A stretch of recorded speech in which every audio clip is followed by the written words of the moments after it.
Mercy hadn't meant to survive this long. Most days, survival felt less like a victory and more like a punishment. Her boots were soaked through, the soles thin and cracking. Snow chewed at her ankles like wolves, and the wind sliced against her like glass. Caleb had stopped crying hours ago, which frightened her more than any scream could. Babies should cry. Babies should feel. But now, in the middle of this white void, her son had gone quiet. His face pressed against her neck, lips gray and still. She had wrapped him in everything, her apron, her shawl, even the torn hem of her petticoat, but it was never enough. The storm didn't care about cloth. It wanted bone. It wanted hope. Mercy trudged on, one step, then the next, like penance. Each breath felt borrowed. Each heartbeat cost something. She had stopped counting how long they'd been lost. The trail had disappeared with the first real gust.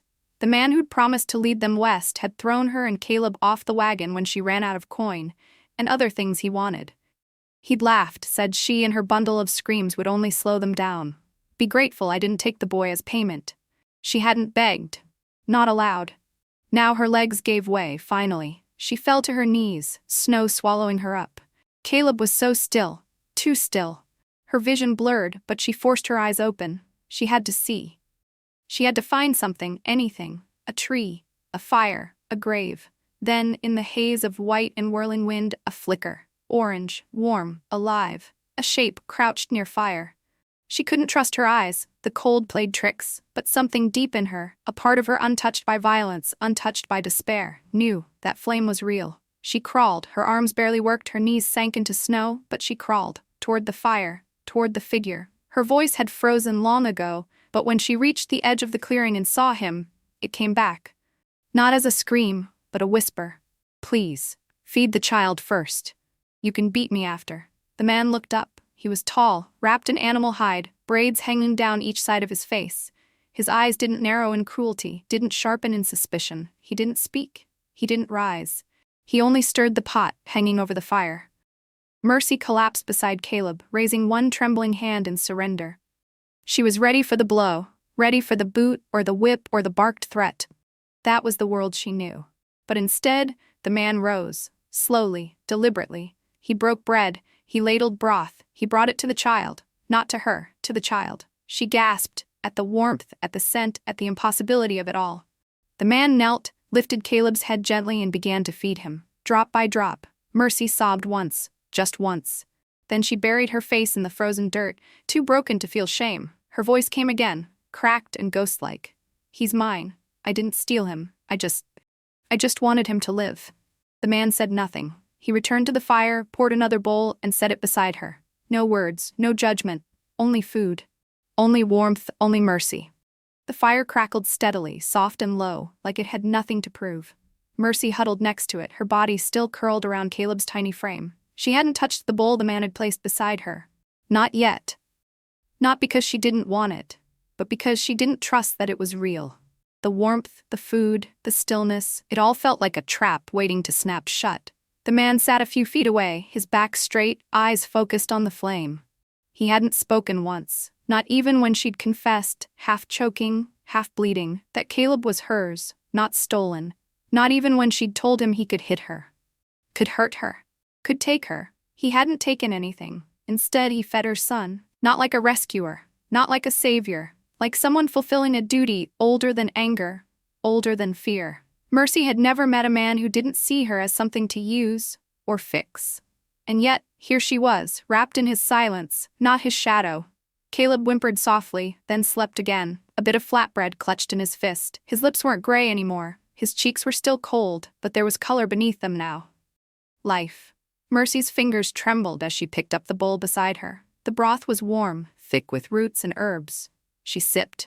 It burned her cracked lips, but it melted into her chest, like sunlight under her ribs. She dared a glance at the man. "Why are you helping me?" she whispered. He didn't answer. Instead, he stood and walked slowly to a pouch hanging from a branch above. From it, he pulled a folded cloth, unwrapped it, and revealed dried, purple blossoms. He dropped a pinch into a wooden cup, poured water from the pot, and brought it to her. Still no words. Mercy accepted it with both hands, eyes wide. "Is it safe?" she asked. He nodded once. She drank. The taste was earthy, floral, bitter, but clean. Her throat eased, her muscles released. "I thought we were going to die out there," she murmured. 3 days we wandered, no trail, no fire, and no one to help." Her eyes filled, not after the last place we begged. Still, no response. The man simply stirred the fire, adding cedar branches with care. Mercy watched him closely now. His movements were slow but not hesitant. Everything he did was deliberate, like the fire meant something beyond heat, like it was being tended, not just fed. She didn't realize she was crying until her fingers slipped on the cup. "I said to feed the child first," she whispered. "I thought those words would get me hurt." Like always, her voice cracked. "But you listened." The man didn't look at her, but he spoke for the first time. "Taliko," he said. She blinked. "Is that your name?" He nodded. She whispered back, "I'm Mercy. My boy is Caleb." Taliko returned to the pot, stirring again. Mercy held her son tighter. For the first time in what felt like years, no one had asked her for anything. Not her body, not her obedience, not even her thanks. She didn't know what this place was, who this man truly was, what it would cost her to stay. But for now, for this moment, she was beside a fire that didn't demand a price, and she was beginning to believe that maybe kindness didn't always have to come with a bruise. The clearing was quiet, except for the pop of cedar wood and the breath of the wind slipping through the trees. Mercy hadn't moved much. Her muscles still ached from the cold, but more than that, it was the stillness that kept her rooted. Not fear, not shock, something else. Taliko moved like part of the fire. Measured, present, and quiet. He never glanced at her for too long, never stared like most men did. When she shifted to check Caleb's breathing, his eyes softened, but he said nothing. That silence should have made her nervous. But it didn't. Instead, it felt like a blanket draped gently over her shame. A silence that didn't punish. It just was. Mercy sat up slowly, cradling the warm bowl Taliko had handed her earlier. Caleb was asleep, cheeks flushed with returning color. For the first time in days, his little body didn't shake. "Thank you," she said, her voice low but clear. "He's breathing better." Taliko didn't reply, but he looked up from the bundle of herbs he was stringing to dry. He nodded once. It was enough. She studied the space around her now with clearer eyes. This wasn't a temporary camp. It was a home. Simple, yes, but lived in. 3 poles over the fire, a pot blackened from years of cooking, a hide stretched between branches, drying herbs, a carefully stacked pile of wood. It was more thought than anyone had given her in years. "Why didn't you hurt me?" she asked suddenly, surprising even herself. She wasn't sure if she was challenging him or asking for permission to believe. Taliko didn't flinch. He paused, considering the question, then answered with one word: "Taco." It wasn't an answer to her question, it was his name again, spoken softly this time. A grounding, a presence, not a warning, not a threat. She swallowed. "Most men I've met would have hit me, or worse." Taliko simply stirred the pot again, tore bread into strips, and set it on a flat rock to warm. When he moved, it was with a kind of reverence, like every gesture had weight, every decision was part of something sacred. Mercy looked at her son, then down at her hands. She hadn't stopped trembling since the storm, not just from cold, but from being seen and not punished. "I thought kindness was something I had to earn," she said softly, "with silence, with obedience, with my body." She heard her own words and hated how familiar they sounded. But Taliko didn't react, not with pity, not with disgust. Just stillness. Then, without asking, he walked over, pulled something from his pouch, and gently placed it beside her. A small cedar branch tied with leather. "What is it?" she asked. "It burns clean," he said, "used in ceremonies, when truth needs to rise." Mercy stared at it. "You're not just feeding us," she whispered. Taliko didn't answer. "You're tending us." Still no words. But the way his hand lingered near the fire, how he watched the flames, how he shared its warmth without claiming ownership, it all spoke louder than speech. That night, Mercy didn't sit curled behind the fire. She sat beside it, not as a beggar, not as a trespasser, but as someone finally being given space. And she dared, for the first time in years, to exist without apology. Mercy woke before the sun. The fire still glowed faintly in the hearth, embers curled like sleeping hearts in the ash. Caleb was warm beside her, wrapped in furs stitched with care. Taliko was already outside, his silhouette visible beyond the flap of the lodge, stacking wood with silent rhythm. She rose slowly, wrapped her shawl around her shoulders, and stepped out into the cold. "I want to help," she said, not softly this time, not asking permission. Talico looked up. His expression didn't change, but something passed between them, acknowledgement. He handed her a second blade. It was bone-handled, worn smooth with time. Mercy held it awkwardly at first. She had never been trusted with something sharp. Not since her father said, "A woman with a knife learns to talk back." But Talico didn't flinch. He didn't take it back. He only nodded and turned toward the logs. She followed him. They chopped side by side, wood splintering like old fear breaking. Her arms trembled, her grip slipped, but she didn't stop. When she did pause, breath steaming, Talico passed her a strip of dried meat and said, "Eat. Fire doesn't wait for strength. Just honesty." Later that day, he showed her how to move through the trees without leaving a mark, how to read a trail from the bend of grass, how snow breaks differently when a man is afraid. "How do you know all this?" she asked once, watching his sure hands press into the earth. "I listened," he said simply. That night, they sat by the fire. Caleb had drifted to sleep, a carved piece of antler in his hand, a gift from Talico. Mercy stirred the pot, then looked at the knife still resting beside her. It no longer felt foreign. "I never had a voice before," she said, not looking at him. "Every word I ever spoke was either a plea or an apology." Talico didn't respond. "But now," she hesitated. "Now it feels like I have something to say, and I'm scared no one will believe it." He turned toward her, slow and steady. "I hear you," he said. "Even when you don't speak." Her throat clenched. She looked at the fire, then back at him. "Why do you care?" Talico's eyes met hers fully. "Because I remember the first person who looked at me like I wasn't made of someone else's war." She didn't understand all of it, but she understood enough. The next morning, she asked, "Will you teach me the knife?" Talico studied her for a long moment, then said, "The knife is not strength. It's a last resort." "I still want to know it," she said. "Not to threaten, to understand what I'm capable of." And so he taught her. He corrected her grip, loosened her wrist, showed her how it should feel like part of her, not something foreign. When she stumbled, he waited. When she hesitated, he didn't scold, he trusted. It wasn't about the blade. It was about permission, to take up space, to defend, to choose. Mercy began to realize something. She hadn't just been surviving all these years. She had been starving. Not for food, for power, for peace, for the right to be her own without having to offer her body in trade. And now, with every log she split, every track she read, every line she carved in the dirt, she wasn't just learning survival. She was remembering herself. And she was done being afraid of what lived inside her hands. Spring came in slow, cautious steps, as if it too was unsure whether it was welcome after the long storm. The snow thinned, the trees began to breathe green again. Mercy found herself waking each morning not in fear, but in rhythm. The lodge smelled of cedar and herbs. The smoke curled in quiet spirals. Caleb giggled more, wandered further. His cheeks were no longer hollow, but round and pink.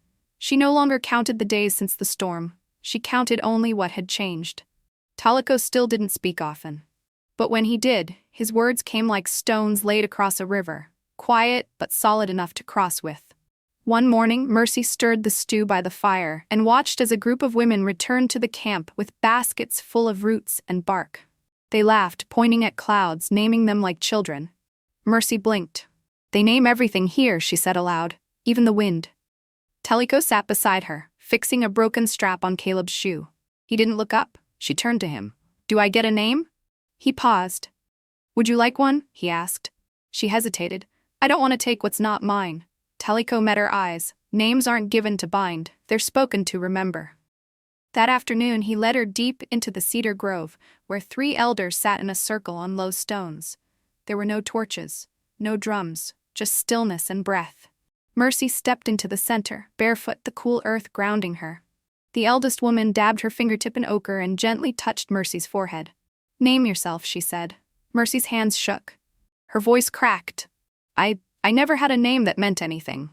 The elder smiled softly. "Then speak the one that does now." She looked down at Caleb, who had followed and now stood holding her shawl. His eyes were wide with pride. Mercy took a breath. "When I had nothing left, I asked you to feed my child first," she said. "When the cold could have taken us, I tended a fire with hands that hadn't been trusted in years." She looked up. "I am the one who fed the fire." The elder nodded once. "Then that is your name." Talico stepped forward and placed a small carved shell in her hand, tied with a strip of red hide. "It's not a wedding token," he said.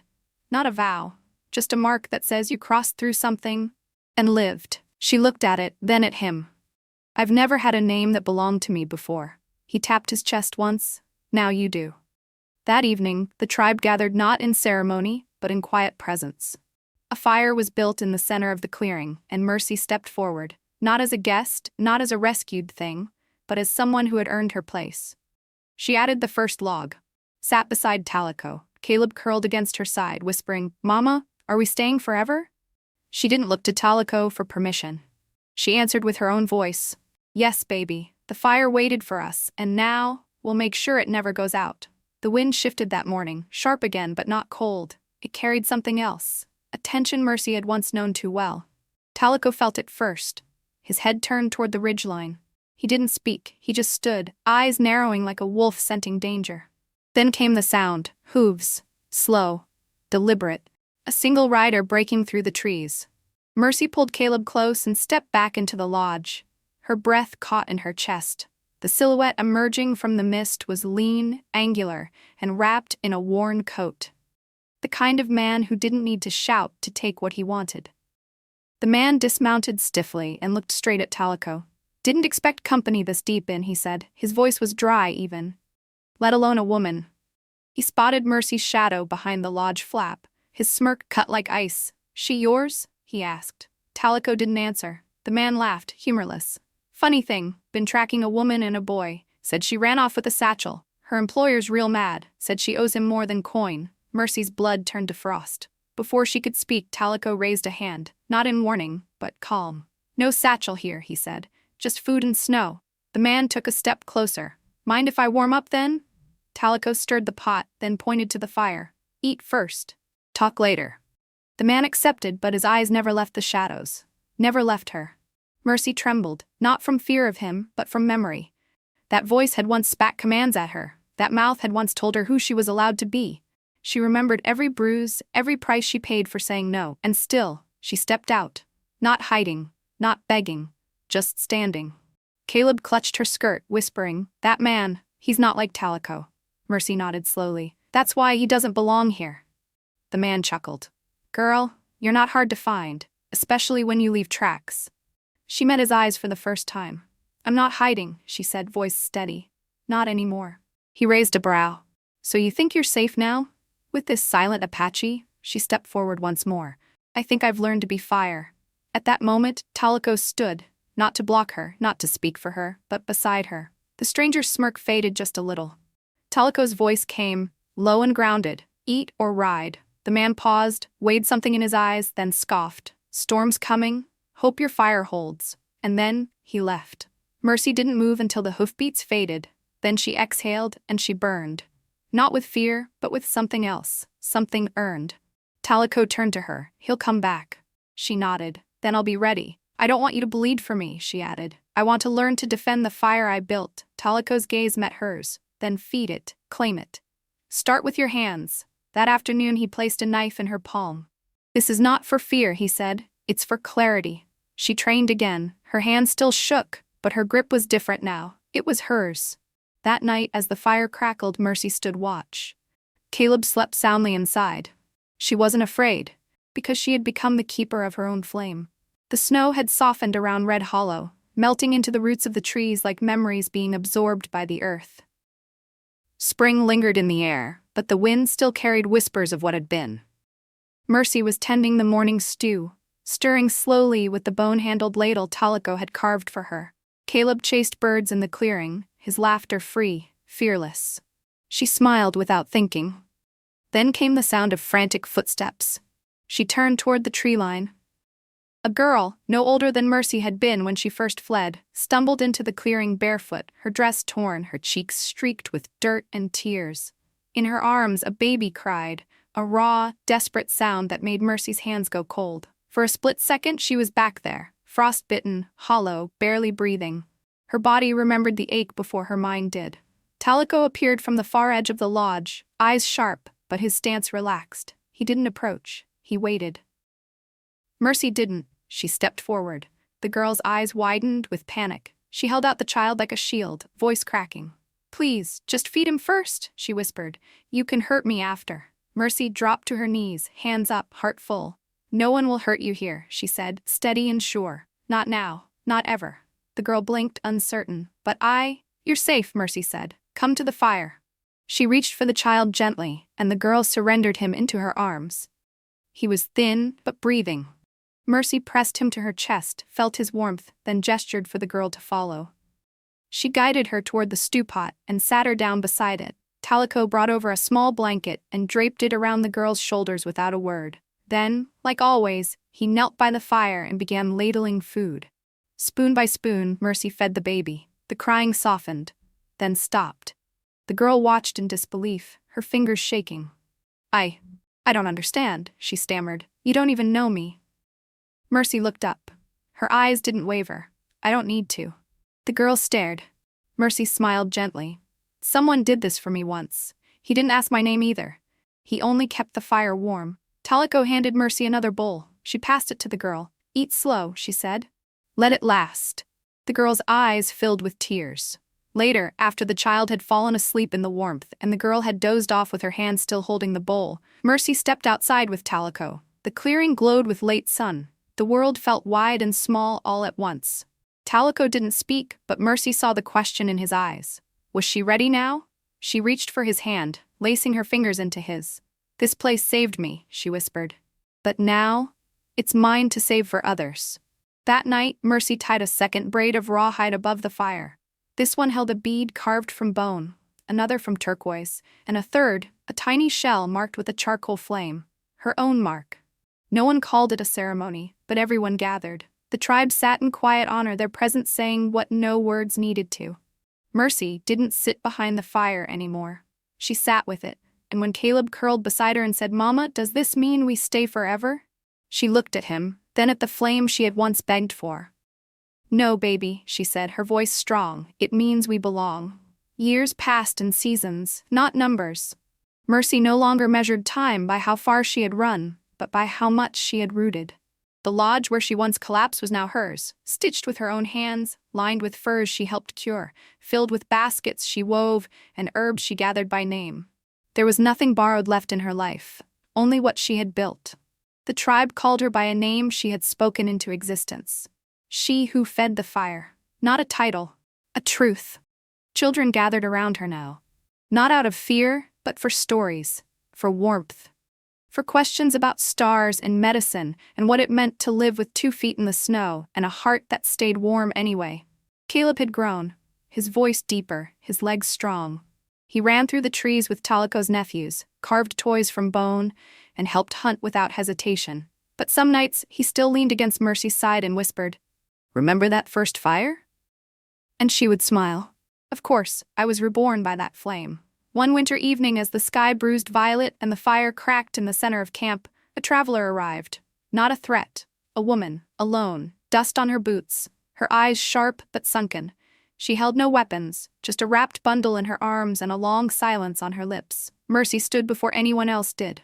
Not because she had to, but because the fire within her had already risen. The woman hesitated at the edge of the clearing. I was told someone here, someone might offer shelter." "You were told right," Mercy said gently. The woman looked past her, wary. "What do I owe?" Mercy stepped closer. "Nothing," she said. "Not here." The woman's eyes filled. "But why?" Mercy reached out, brushing snow off the woman's sleeve. "Because I know what it means to walk through the storm and still believe no one's coming." She took the child from the woman's arms and held him close to her chest. "This is where that walk ends," she said. Talico appeared behind her, carrying a fresh pelt. He didn't speak. He didn't need to. The fire had already spoken through Mercy. That night, Mercy placed another shell bead above the fire pit, one she carved herself, not from bone or stone, but from memory. Not every fire starts from spark. Some begin when someone finally says, "You may rest now." Mercy did not stay in Red Hollow because she was rescued. She stayed because she chose to.